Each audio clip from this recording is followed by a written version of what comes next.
Welcome to Teacher Alvin TV. Sa aming 25 days vacation sa aming probinsya, kami ay napunta dito sa Eco Farm na ating tawaging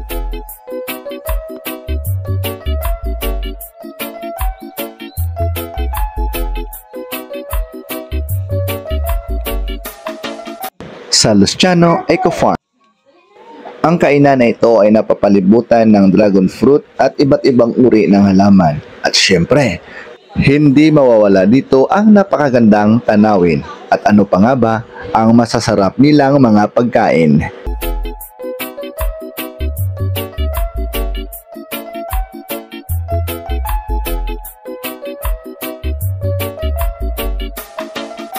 Gawa sa native na materials ang kanilang mga table at mga chairs. Tara, samahan ninyo ako at atin akyatin ang lugar na ito. Let's go! At ito naman ang makikita mo sa pag-akyat mo sa mataas na bahagi sa lugar na ito. Isang napakagandang tanawin. Tsan-tsaran! Inggit kayo, no?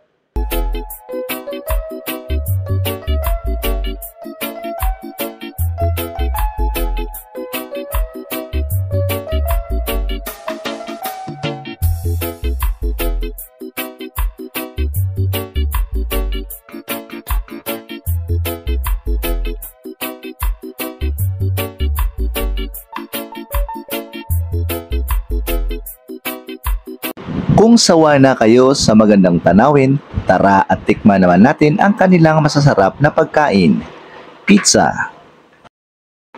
ang kanilang kikiam, fishball, at ang bok choy. At dahil sa ganda ng lugar, inabot na kami dito ng paglubog ng araw.